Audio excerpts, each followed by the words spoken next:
putus asa tak berarti, jalan dengan tanpa harapan, lalu tangan yang berlubang paku menjamah jadi hidup baru, dan kayu yang kasar mengubahkan jalan hidup yang penuh kegagalan. Ku puji Dia selama-lamanya,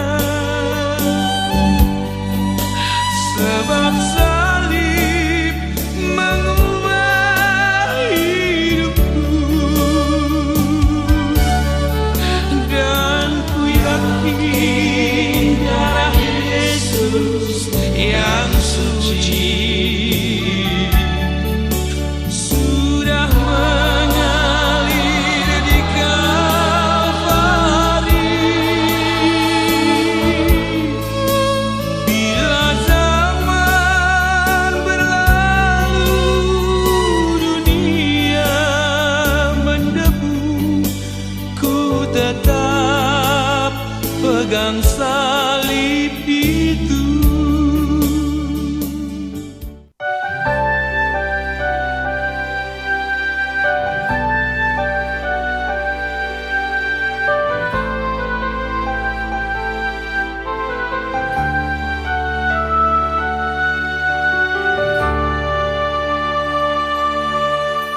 Takkan ragu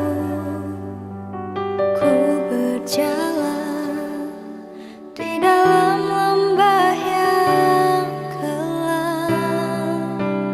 Ku tak takut, sebab Engkau besertaku. Segala yang Kau izinkan terjadi di dalam hidupku, ku percaya mendatangkan kebaikan.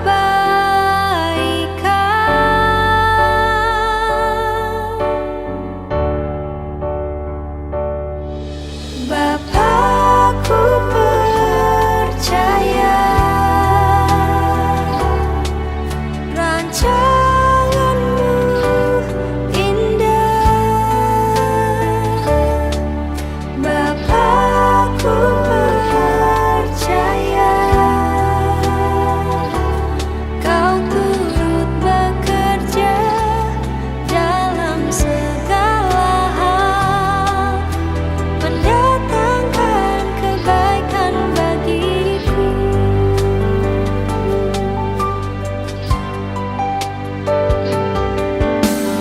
Takkan ragu ku berjalan di dalam lembah yang gelap. Ku tak takut, sebab Engkau besertaku. Segala yang Kau izinkan terjadi di dalam hidupku, ku percaya mendatangkan kebaikan.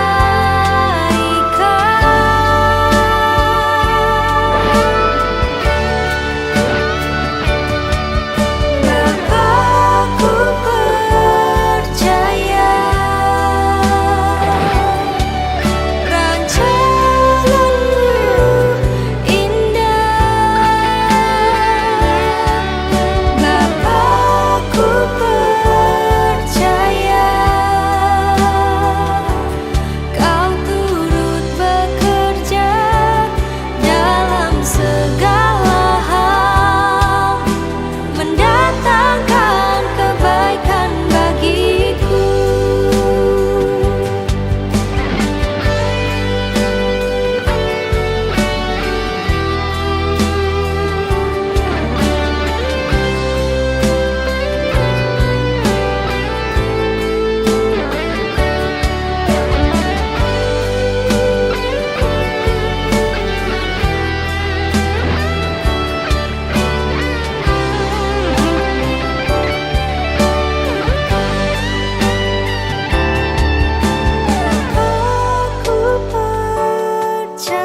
Kami akan membahas pertanyaan-pertanyaan yang sudah disubmit ke slido.com #SODGKYSG dan sesuai dengan yang ada di timeline pertanyaan, kami akan mulai dengan pertanyaan yang paling banyak menerima vote.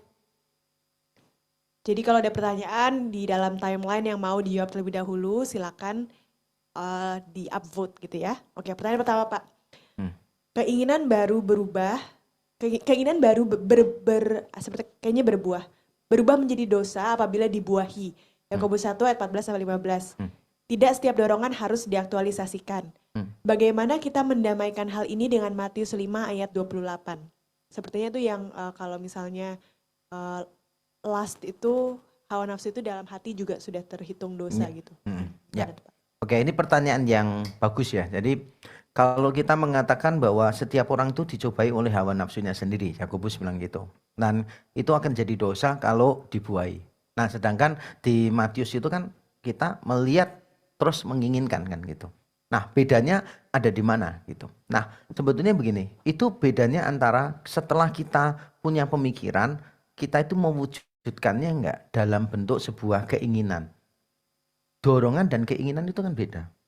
Ya kan, dorongan dari hati kita. Misalnya orang cari gara-gara dengan saya, ya dorongan naturalnya adalah saya mau balas. Tapi apakah itu akan jadi keinginan saya? Kan belum tentu jadi keinginan saya. Saya bisa saja misalnya ada dorongan untuk membalas, tapi saya tetap ingin mengampuni orang itu. Atau ingin untuk ya sudahlah mengalah gitu. Apalagi kalau orangnya kelihatannya tinggi besar, kekar, dan sabuk hitam gitu kan. Ya misalnya begitu. Jadi saya pikir mungkin bedanya di situ. Dorongan dengan keinginan yang diiyakan gitu. Dorongan dengan keinginan yang diiyakan itu beda banget sih. Gitu. Ya. Oke, baik. Oke, untuk pertanyaan selanjutnya, bagaimana respon Bapak tentang orang yang sering melayani dan sungguh-sungguh mengasihi Tuhan, meskipun tahu bahwa yang dilakukan salah, tetapi masih sulit untuk lepas dari kecanduan? Jadi mungkin ada dosa atau kecanduan tertentu yang masih dilakukan terus, tapi sebenarnya dia melayani Tuhan juga gitu Pak. Oke, ya. Jadi pertanyaan ini kan lebih mengarah kepada orang ini melakukan dosanya terus gitu di dalam pelayanan. Mungkin pertanyaan yang lebih bermanfaat itu adalah bagaimana orang itu berproses di dalam kecanduannya. Kalau tadi kan fokusnya ke hasilnya kan ya. Hasilnya gagal. Nah, tapi kita mungkin perlu bertanya progresnya orang itu seperti apa. Dengan kata lain, kita harus melihat orang itu berprogres nggak? Benar-benar bergumul nggak? Sudah melakukan yang terbaik nggak di dalam pergumulannya itu? Sebab ini dia yang banyak orang bilang begini, yang penting proses bukan hasil. Tapi saya mau nambahkan begini, semua orang yang berproses bersama Tuhan pasti akan berprogres di dalam Tuhan. Jadi nggak mungkin orang yang mau berproses di dalam Tuhan itu tidak mengalami progres di dalam Tuhan, itu nggak mungkin. Berarti usahanya dia mungkin kurang atau persandaran dia kepada Tuhan yang kurang atau usahanya dia salah memang gitu. Ya, saya yakin kita pasti ada progresnya sih. Ada progresnya bersama dengan Tuhan. Kan kalau orang memberi diri dipimpin oleh Roh Kudus, ya Roh Kudus kan akan melahirkan buah. Berbagai macam buah di dalam hidup kita. Nggak mungkin nggak lah. Nggak mungkin nggak. Nah, maka mungkin yang perlu untuk dipikirkan apakah orang itu berproses. Yang kedua, apakah dia berproses dengan benar. Dengan sungguh-sungguh, dengan bersandar pada Injil. Kalau sudah, pasti ada progresnya. Kalau enggak, ya berarti dibimbing untuk berproses itu. Nah, kalau dia memang tidak berproses, ya sebaiknya dia mengambil off dalam pelayanan. Supaya dia punya waktu khusus untuk menyendiri bersama dengan Tuhan gitu. Tapi harus ada limitnya. Proyek rohani misalnya kayak 3 minggu, 2 minggu gitu. Jangan sampai saya mau mundur dari pelayanan dulu berapa lama. Sampai saya nggak jatuh lagi. Loh, sampai saya nggak jatuh lagi itu loh nggak bisa. Kapan sampai nggak jatuh lagi? Iya kan? Itu nanti sudah 5 tahun gitu. Kan ada kemungkinan jatuh lagi ke depan. Jadi nggak bisa kayak begitu. Harus ada time limitnya gitu. Time limitnya supaya kita juga bisa kayak menyendiri. Tapi dalam arti bukan melarikan diri ya. Itu juga perlu dipikirkan sih. Beberapa orang saya mau narik diri dari pelayanan dulu gitu. Loh, kamu menenangkan diri atau melarikan diri? Sebab kalau kamu menenangkan diri mesti kamu cari pertolongan kan? Supaya benar-benar diterapi, misalnya dikonseling, didampingi dan sebagainya. Kalau nggak mau, cuma pokoknya sendirian, ya itu melarikan diri sebetulnya, bukan memperbaiki diri. Ya itu sih. Baik, oke. Baik, untuk pertanyaan berikutnya kembali lagi ke isu LGBTQ. Bagaimana cara menghadapi orang-orang dekat kita atau bahkan anggota keluarga yang tergolong LGBTQ? Hmm. Yang pertama jangan kaget sih. Itu sangat menolong dalam pengalaman saya. Karena saya dulu pernah juga bertemu dengan seorang yang lesbian gitu. Dia kepingin berjumpa dengan saya. Lalu dia cerita. Dia langsung ngomong, Pak, to the point aja ya langsung ya. Gitu. Oh ya, boleh. Dia bilang, saya anak pendeta, saya lesbian, saya suka masturbasi setiap hari. Terus saya bilang, thank you ya sudah sharing ya. Terus dia kaget. Bapak nggak kaget? Karena, kenapa saya harus kaget? Terus dia bilang, soalnya saya pernah cerita ke beberapa hamba Tuhan. Langsung kaget. Dan beberapa narik kursinya ke belakang. Shock gitu ya? Shock. Dengar cerita itu kayak shock banget gitu kan. Terus saya bilang, enggak, karena aku juga sama berdosanya dengan kamu sih. Aku nggak pernah berpikir bahwa aku lebih baik dari kamu sih. Kamu mungkin salah, tetapi aku pasti tidak lebih baik. Wah, itu kan tulisan di kaos yang dijual ya atas nama saya. Tolong dibeli ya. Malah jualan enggak ya. Jadi saya merasa kayak ya jangan kaget dulu lah pertama, jangan kaget gitu. Terus kedua, harus kita ngomongin gini, apapun pilihanmu, kami tetap mengasihi kamu. Itu penting. Kami tetap mengasihi kamu, tetap menerima kamu. Bagaimanapun kan itu family is family. Ya kan? Beda apapun tidak akan memisahkan persaudaraan. Nah, seringkali kan orang tua itu wah membuang anak, menekan anak gara-gara kepentingan orang tua. Misalnya kayak, mama ini malu ya.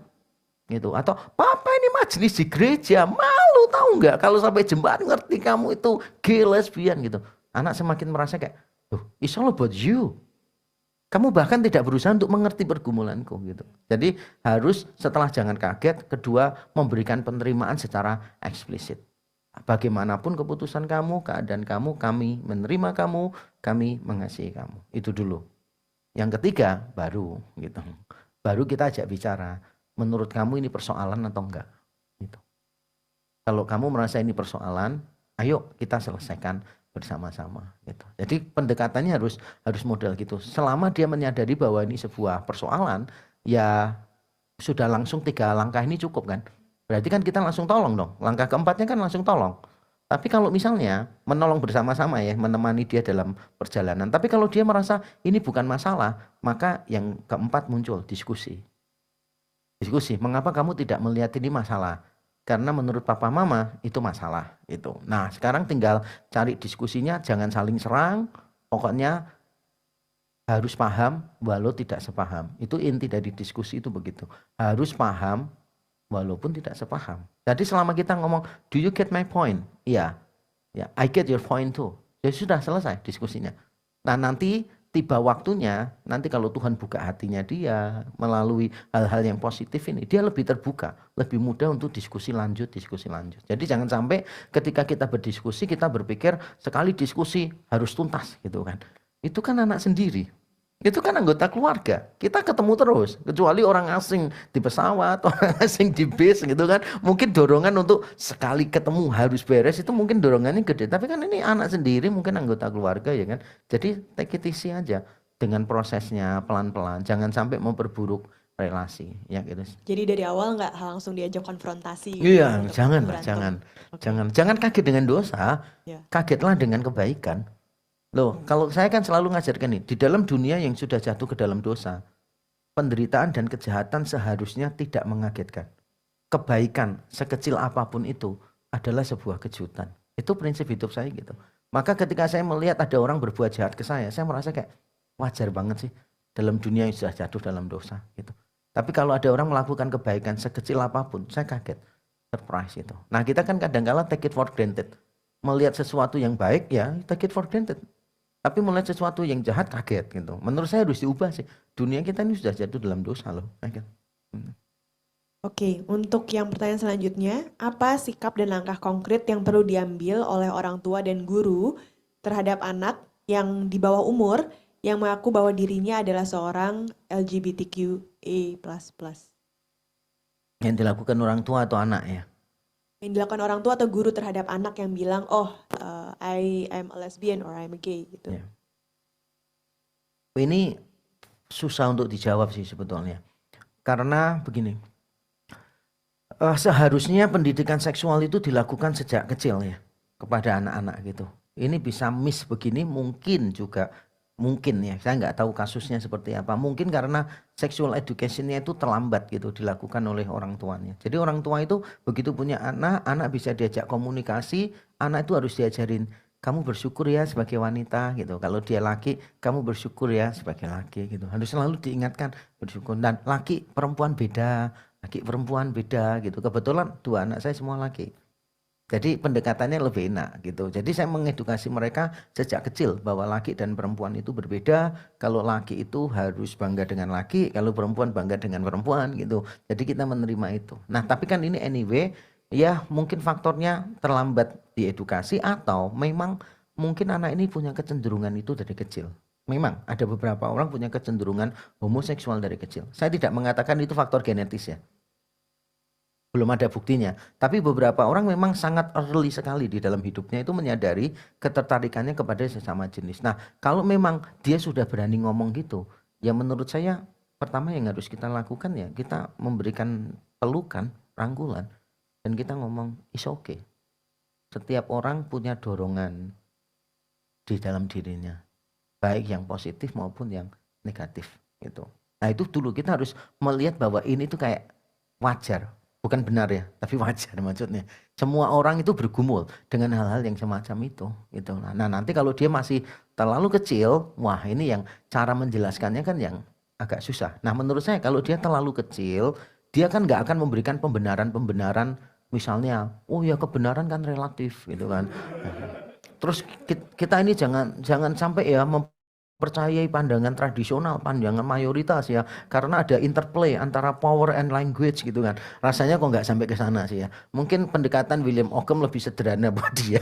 Jadi maksudnya Tuhan ciptakan laki dan perempuan tuh saling mengisi apa, semua beda tapi untuk saling melengkapi. Mungkin itu pendekatannya lebih ke arah sana ya. Cuma kalau usulan saya, kalau dia masih terlalu kecil, jadi kita bicarakannya bukan tentang homoseksualitasnya, tapi kita bicarakan tentang seksualitasnya. Secara umum dulu, memberikan dia fondasi-fondasinya, baru kalau dia sudah paham tentang seksualitas, kita ajak dia bicara tentang homoseksualitasnya. Mungkin karena kalau anak kecil belum fully understand gitu ya apa yang dia maksudkan gitu ya. Jadi harus di-clarify terlebih dahulu gitu kan pemahaman seksualitasnya gitu kan. Iya benar. Jadi kalau kita ajak dia langsung bicara homoseksualitas gitu, walaupun dia sudah ngaku gitu kan, tapi karena dia di bawah umur gitu, kita bicara homoseksualitas itu kan kayak mobil dari parkiran langsung gigi 4 kan gitu ya. Jangan gitulah ya, kita mesti harus membawa dia pelan-pelan dulu, dia bisa ngerti tentang tubuh, anatomi tubuh, bicara tentang seksualitas secara umum dan seterusnya, baru bicara homoseksualitas. Harus bertahap lah intinya, diterima lalu diedukasi secara bertahap. Baik. Oke, untuk pertanyaan berikutnya ini bukan pertanyaan sih sepertinya, tapi lebih ke pernyataan ya. Ya. Ada komentar, I'm gay and God loves it. Kata orang ini, He created me for who I am, a sinner, bukan karena gayness, saved by God's grace alone. When will you do God's will dengan bless same-sex marriage? Jadi lebih seperti tantangan buat Bapak. Ya. Jadi gini, kalau ada orang yang mengatakan I'm gay gitu, God created me this way gitu, adalah tugas dia ya untuk memberikan pembenaran bagi kalimat tadi. Ketika dia mengatakan Allah menciptakan saya seperti ini misalnya sebagai seorang gay, ya berarti harus ditanyakan bukti medisnya apa ke arah sana. Terus Alkitabnya mana yang mengatakan Allah menciptakan gay misalnya gitu dan seterusnya. Nah itu kan tugasnya dia, burden of proof-nya lebih ke arah dia sih gitu. Nah kalau misalnya saya melihat Alkitabnya, saya tidak bermaksud untuk judgmental ya terhadap siapapun yang bertanya di sini gitu. Tapi seandainya benar bahwa banci dan pemburit seperti yang saya tafsirkan di buku saya itu merujuk kepada ya homoseksualitas, maka ayatnya sudah sangat jelas sih. Banyak banci, pemburit dan sebagainya yang tidak mau bertobat ya tentu saja dalam tanda kutip tidak mendapat bagian dalam kerajaan surga. Dan itu eksplisit banget sih menurut saya.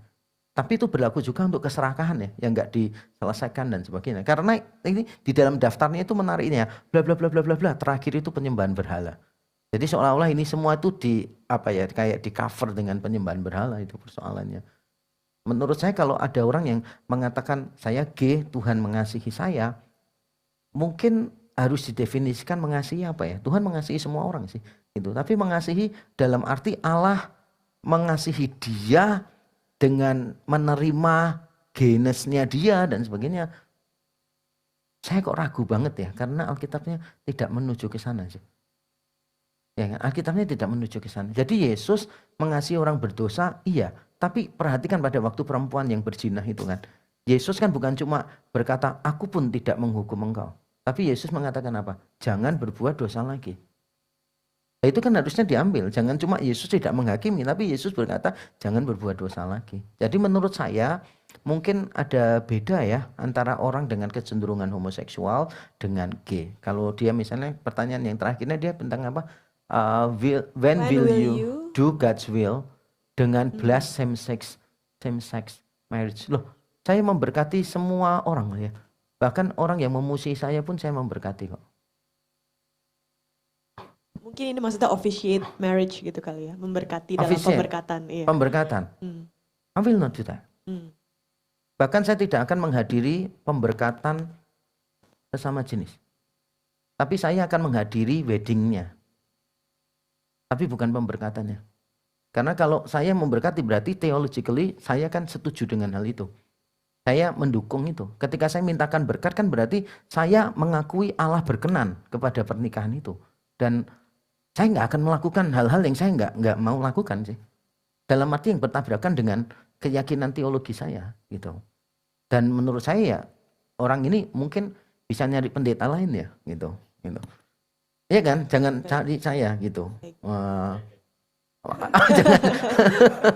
Baru saya mau nembak, mungkin tanya Pak Riko.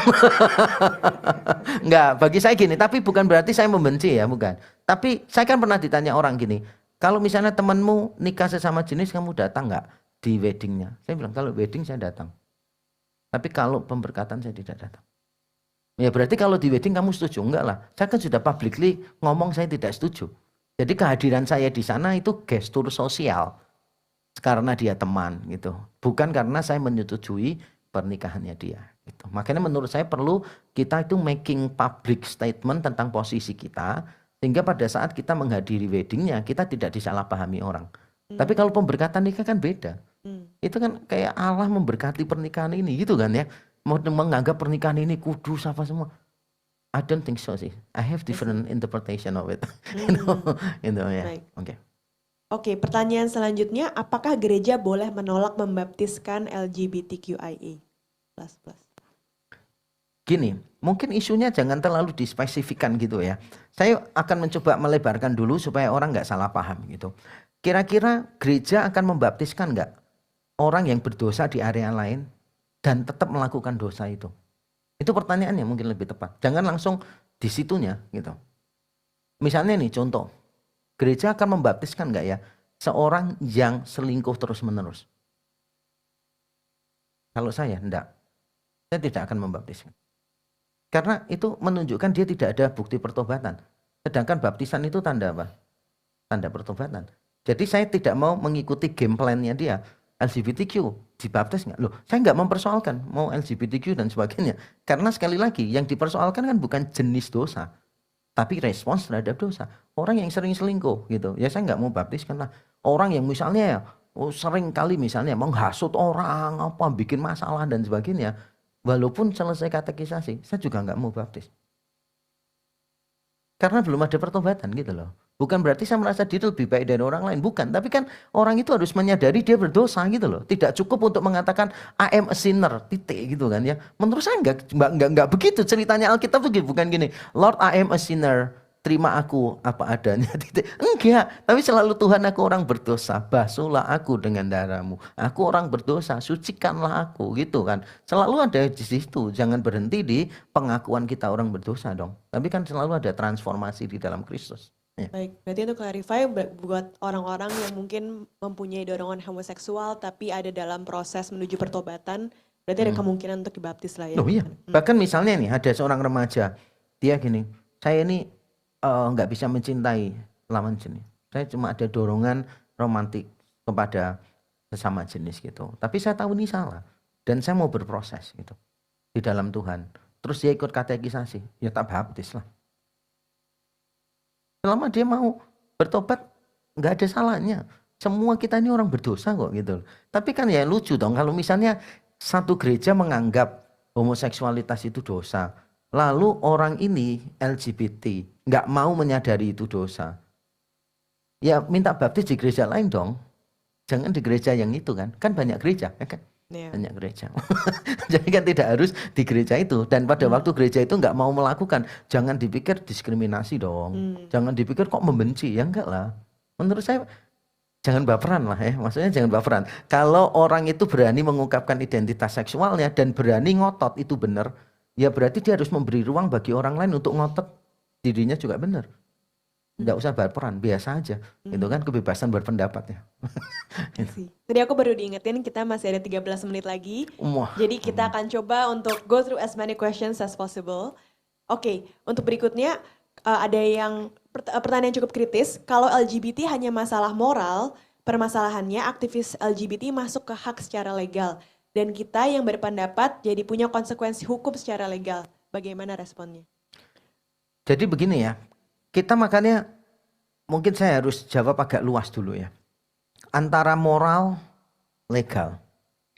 Seharusnya idealnya legal itu didasarkan pada moral. Karena di dalam banyak hal nggak ada aturan hukum pun tetap jalan. Unwritten rules berdasarkan moralitas. Tapi kita tahu bersama bahwa apa yang legal tidak selalu adalah apa yang bermoral. Kita harus akui. Karena keputusan legal itu banyak kepentingan. Kepentingan politik lah, kepentingan ekonomi, kepentingan macam-macam begitu. Sehingga tidak murni pertimbangannya itu adalah pertimbangan legal. Nah tapi kan sekarang pertanyaannya begini.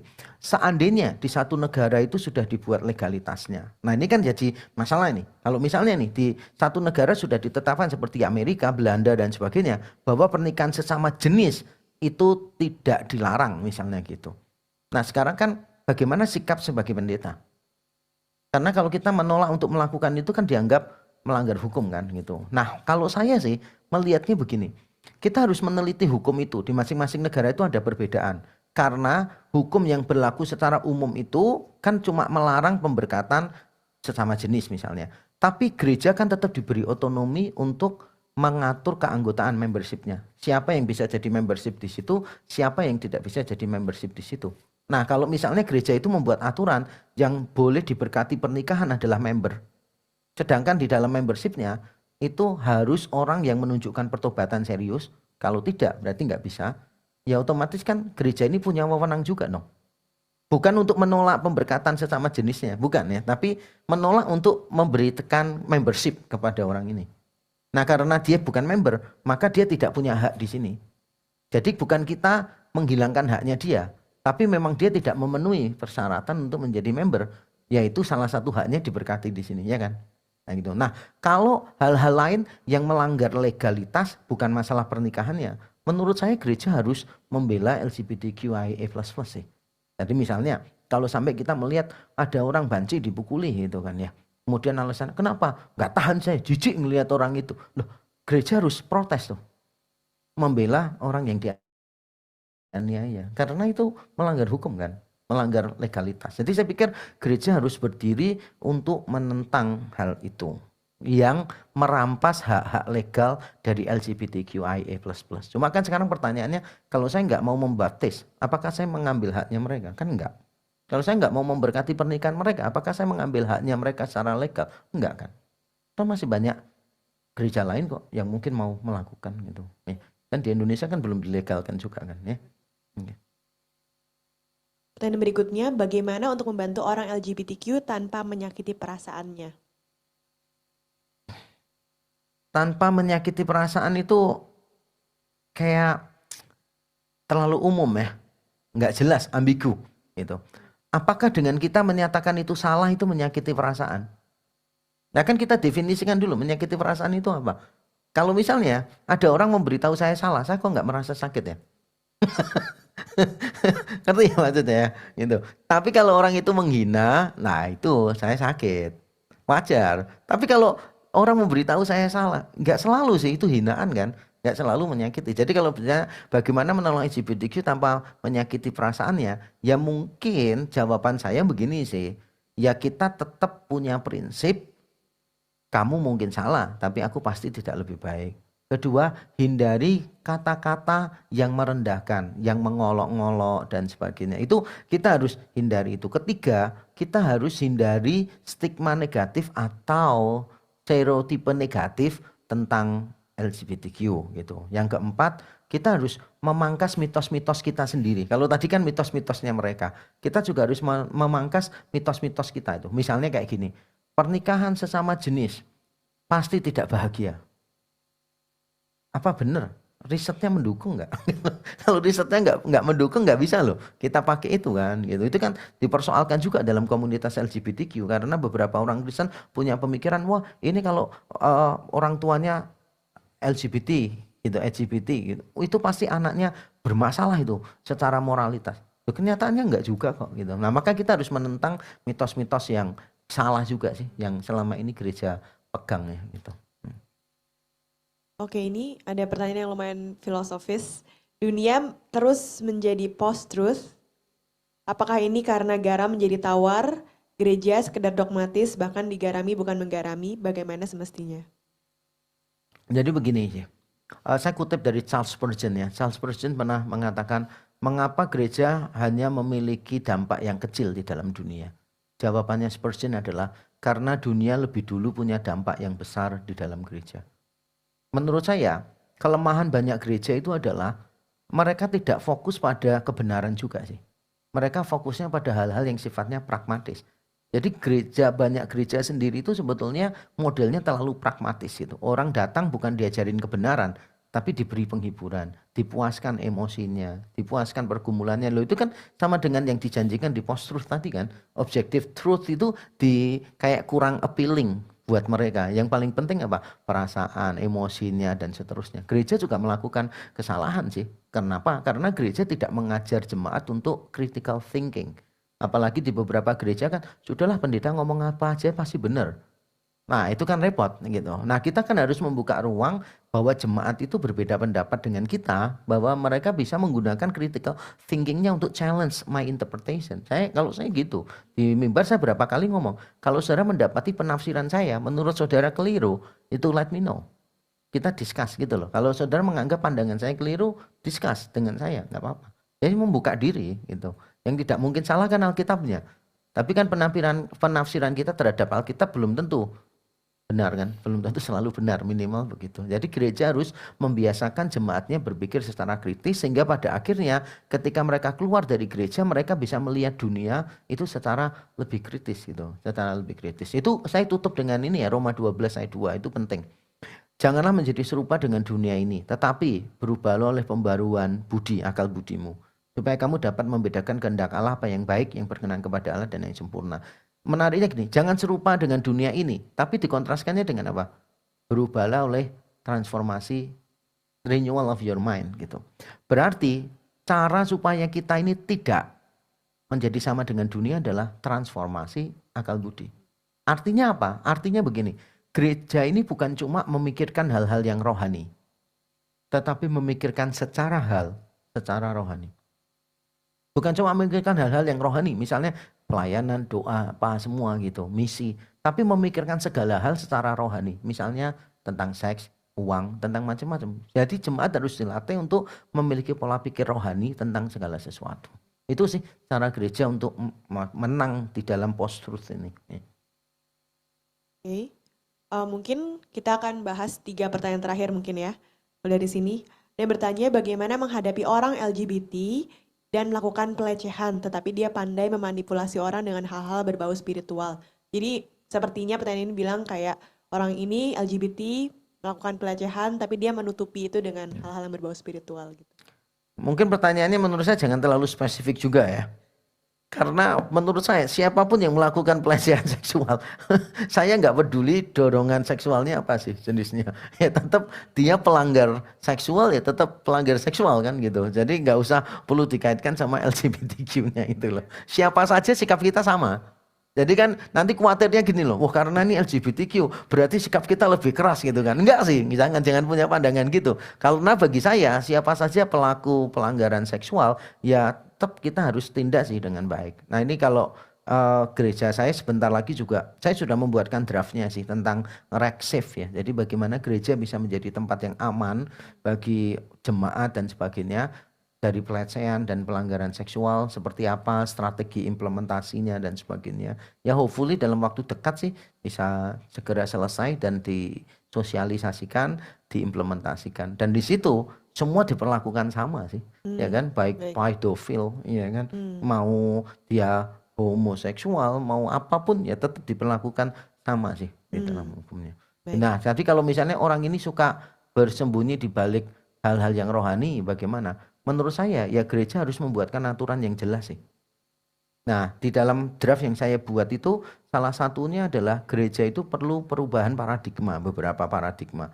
Misalnya nih contoh saya sharingkan di sini ya, ini bocoran sebetulnya belum publish ini. Misalnya gini, gereja harus punya paradigma bahwa kesucian gereja itu lebih penting gitu daripada kesucian gereja lebih penting daripada reputasi gereja. Nah itu juga perlu di garis bawahi di situ. Ya kalau memang kita harus tindak ya tindak aja lah.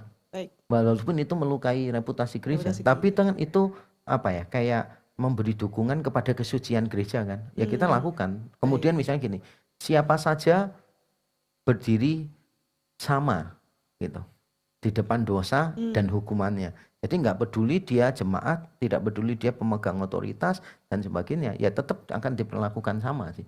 Nah kalau gereja sudah punya aturan-aturan yang jelas, saya pikir kesempatan orang untuk melakukan manipulasi kan akan terminimalisasi. Nah termasuk salah satu strategi yang saya buatkan di draft itu adalah mengajarin jemaat cara mengenali predator seksual itu, manipulator seksual itu seperti apa cara kita mengenalinya. Jadi misalnya ada banyak kerahasiaan atau misalnya orang ini berusaha untuk memberikan keraguan terhadap orang-orang di sekeliling orang ini. Meragukan ayahnya, meragukan mamanya, meragukan apa. Nah ini kan gejala-gejala dia akan memanipulasi orang ini supaya nggak percaya siapapun, percayanya sama dia. Nah itu kan jemaat perlu dilatih sih. Nanti kalau saya ceritakan panjang ya. Iya. Nanti draftnya panjang soalnya. Kayaknya Belasan halaman. Kita hanya cukup buat satu pertanyaan lagi. Satu pertanyaan terakhir berarti. Iya. Bagaimana menolong pasangan suami atau istri yang ternyata LGBT? Jadi suami istri salah satunya LGBT ya? Sepertinya begitu dari pertanyaan ini. Ya. Bagaimana cara menolongnya gitu. Wah ini agak rumit ya. Walaupun saya pernah menghadapi kasus semacam ini sih gitu. Ini saya ceritain kasusnya aja kali ya supaya sebagai jawabannya gitu. Jadi orang menikah baru tahu kalau pasangannya itu ternyata homoseksual. Kaget. Dan langsung ngomong, jangan sentuh aku. Waduh ini persoalan kan gitu. Jadi kalau saya sih ngomongnya begini sih, ya hargai pendapatnya dia sih. Toh kalian kan sudah terlanjur menikah, bagaimana? Sudah terlanjur menikah kan gitu. Jadi kan posisinya kalau sudah terlanjur menikah gitu, apakah diceraikan gitu atau enggak? Kalau saya lebih milih sebisa mungkin berdamai dengan semua orang. Kalau itu ada di dalam tanganmu, upayakan perdamaian lah gitu. Dengan cara apa? Ya kamu respect dia. Boundary yang dia kasih itu kamu respect. Nah dengan kamu respect mengasihi dia, otomatis dia juga akan muncul kasihnya kepada kamu, respectnya kepada kamu. Hopefully tambah lama dia akan memperbesar boundary-nya itu. Dan ternyata benar itulah yang terjadi. Jadi yang dari satu pihak akhirnya berani untuk membuka diri. Oke, kamu boleh sentuh tapi ini saja ya, nggak boleh lebih. Ya udah, dia tetap menghormati itu terus gitu. Sampai pada akhirnya sudah normal sih, udah berhubungan layaknya suami istri sih mereka. Jadi mungkin menurut saya yang kita bisa pelajari dari sini itu adalah ya kita menghargai pendapat orang, kita menerima tapi bukan menyetujui ya, tapi menerima itu, menghargai itu dan menemani dia di dalam prosesnya ini loh. Yang paling penting tuh menemani dia di dalam prosesnya. Jangan sampai merasa kayak jijik aku nggak mau lah sama itu gitu, jijik gitu kan. Janganlah. Kamu loh juga orang berdosa.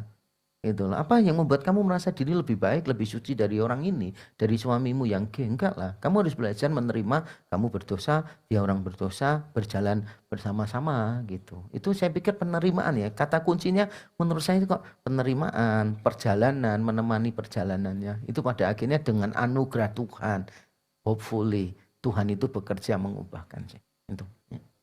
Baik, terima kasih banyak Pak Yakub untuk Sama-sama, Hasan. waktunya.